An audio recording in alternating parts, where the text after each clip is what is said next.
വലിയ ഒന്നുമില്ല, സീരിയൽ പോലെ എനിക്കൊന്നും മനസ്സിലായില്ല. പടം പോരാണ്, എനിക്കിഷ്ടപ്പെട്ടില്ല. എന്തോ അത്ര പോരാൻ തോന്നി.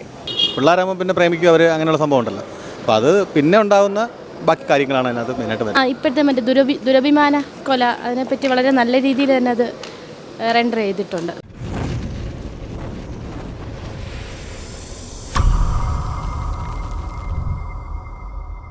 നല്ലായിരുന്നു, നല്ല സ്റ്റോറി ആയിരുന്നു. ഒരു സീരിയൽ കണ്ട് വലിയ ഒന്നുമില്ല, സീരിയൽ പോലെ എനിക്കൊന്നും മനസ്സിലായില്ല. കൊള്ളൂല, പടം കൊള്ളൂല. കഥ ഒന്നുമില്ല, എന്തോ കാണിക്കുന്നു അത്ര. വലുതായിട്ടൊന്നുമില്ല, സീരിയൽ പോലെ പോകണം അത്ര. കാണാൻ അത്ര വലിയ ഒരു അഭിപ്രായമില്ല. വെള്ളിയാഴ്ച എല്ലാ വെള്ളിയാഴ്ചയും പടം കാണൂല, അങ്ങനെ കയറിയത്. പടം പോരാണ്, എനിക്കിഷ്ടപ്പെട്ടില്ല. ബാക്കിയുള്ളവർക്ക് ചിലപ്പോൾ ഇഷ്ടപ്പെടും. കണ്ടോണ്ടിരിക്കാം.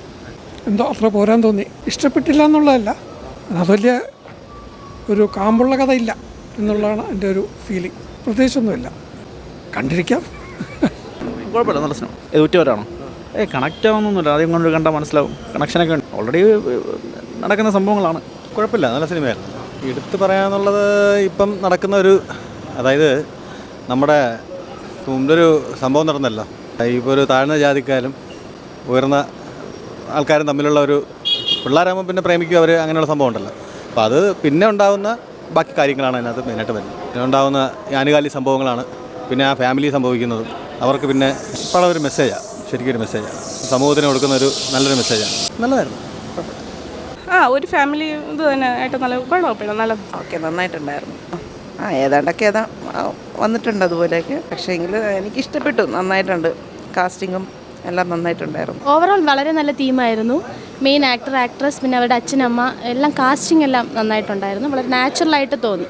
ഇപ്പോഴത്തെ മറ്റേ ദുരഭിമാന കൊല, അതിനെപ്പറ്റി വളരെ നല്ല രീതിയിൽ തന്നെ അത് റെൻഡർ ചെയ്തിട്ടുണ്ട്. മൂവി കുഴപ്പമില്ല, നല്ല ഒരു സബ്ജക്റ്റ് ആയിരുന്നു, ഒരു റിയൽ സ്റ്റോറി ആയിരുന്നു. ഞാനിതിനകത്ത് നായികയുടെ അമ്മയായിട്ടാണ് അഭിനയിച്ചിരിക്കുന്നത്. എൻ്റെ പേര് ആശ നായർ എന്നാണ്, ആർട്ടിസ്റ്റ്.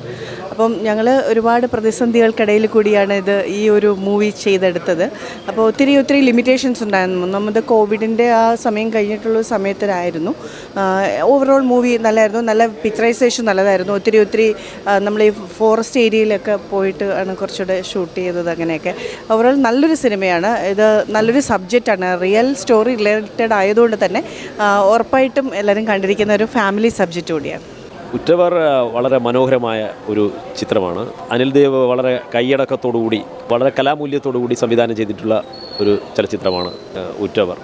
ഒരു സമകാലിക പ്രസക്തിയുള്ള ഒരു വിഷയത്തെ വളരെ തന്മയത്വത്തോടെ, കൈയടക്കത്തോടെ സംവിധായകൻ കൈകാര്യം ചെയ്തിരിക്കുന്നു. ഒരു റിയലിസ്റ്റിക് ചിത്രമാണ്, കലാമൂല്യമുള്ള ഒരു ചിത്രമാണിത്. ഇതിലെ അഭിനേതാക്കളെല്ലാം വളരെ നന്നായിട്ട് പെർഫോം ചെയ്തിട്ടുണ്ട്. നമ്മൾ വളരെ പ്രസക്തമായ ഒരു വിഷയത്തെ അത് വളരെ വ്യത്യസ്തമായ രീതിയിൽ, വേറിട്ട രീതിയിൽ നിർദ്ധാരണം ചെയ്യുന്ന ഒരു ചിത്രമാണ്. വളരെ ഹൃദ്യമായ, മനോഹരമായ ഒരു ചിത്രം. ഒരു സന്ദേശം നൽകുന്നതെന്നതിലുപരി ആ ചിത്രം നമ്മളെ ഇന്നത്തെ സമൂഹത്തിൻ്റെ യാഥാർത്ഥ്യങ്ങളെ തുറന്നു കാട്ടുന്നു എന്നുള്ളതാണ് അതിൻ്റെ പ്രസക്തി. അതോടൊപ്പം തന്നെ കലാപരതയും സൗന്ദര്യാത്മകതയും ഒക്കെ ഒത്തിണങ്ങിയ അതിമനോഹരമായ ഒരു ചിത്രമാണ്. ഇത്തരം ചിത്രങ്ങൾ നമ്മൾ പ്രോത്സാഹിപ്പിക്കേണ്ടതാണ്, നമ്മൾ തീർച്ചയായിട്ടും കണ്ടിരിക്കേണ്ട ഒരു ചിത്രമാണ് എന്നാണ് എനിക്ക് പറയാനുള്ളത്.